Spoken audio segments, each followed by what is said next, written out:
Manikrao Thakre has clarified that Yuri Alimas Juda's remark reflect his personal opinion and not the official stand of the Congress party. Thakre stated that such comment against fellow opposition members were inappropriate and should have been directed at the Bharatiya Janata Party instead. He also stressed the importance of maintaining respectful language and unity within the opposition. तुमचा alliance partner जे गोवा फॉरवर्डचे आहे त्यांचा आणि Yuri अलेमामध्ये एक वाद सुरू आहे आणि गोवा फॉरवर्डकडून एक मागणी होती की त्यांनी माफी मागायला पाहिजे. सो तुम्ही कसं बघताय? यामध्ये एक बात स्पष्ट आहे की इंडिव्हिज्युअल कोण काय बोलतो त्यामध्ये पक्षाची ती भूमिका नसते हे स्पष्ट आहे.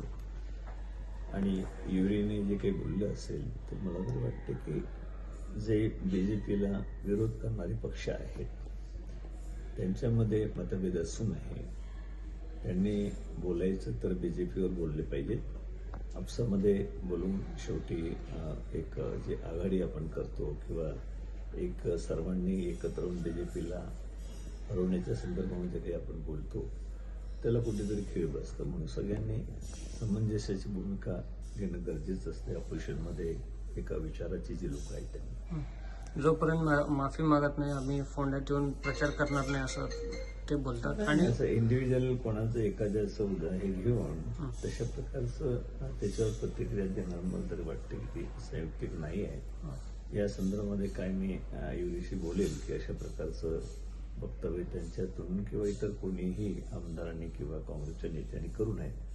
पक्षाचं स्टेटमेंट पक्षांच्या स्तरावरच त्या संदर्भात झाली पाहिजे आणि एक दुसऱ्याचा द्वेष निर्माण होईल अशा प्रकारचं तर कोणी प्रतिक्रिया तशा प्रकारचं स्टेटमेंट करूच नये असं माझं मत आहे. सर माफी नाही मागितली तर काँग्रेस पक्षाने आपला काय निर्णय आहे ते सांगावं असं देखील बोलले. मी सुरुवातीला स्पष्ट केलं की काँग्रेस पक्षाची ती भूमिका नाही आहे.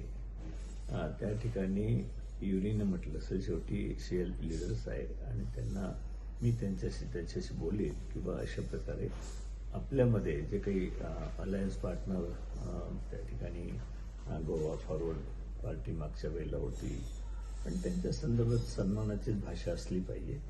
अशा प्रकारे कुठे काही कोणाला हर्ट होईल अशा प्रकारचे शब्द वापरू नये. तुमचं काय बोलणं वगैरे झालं सर विजय सरदेसाई? माझं बोलणं झालंय आमच्या युरीशी. मी त्यांना म्हटलं की हे बरोबर नाही आहे. कशा प्रकारची भाषा आपल्या बीजेपीच्या विरोधाचे पक्ष एकत्रपणे यायचे अशी अपेक्षा आपण करतो. त्या संदर्भामध्ये अशा प्रकारचे शब्द आपण काढू नयेत.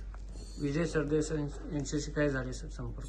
विजय सरदेसाईशी बोलेल मी आजही बोलेल आणि त्यांच्या संपर्कात आहे आणि समंजस आहे. ते सुद्धा कधी असे वेगळे काही नुकसान होईल एकत्र सगळ्या पक्षांनी बीजेपीच्या विरोधात लढण्याच्या संदर्भामधलं असं ते काही करणार नाही. परंतु ते हर्ट झालेली आहे की असं वक्तव्य यायला नको. त्याबद्दलचं जे काही भूमिका आहे ती मी युरीनने सांगितलेली आहे आणि विजयशी मी त्या संदर्भात बोलतो.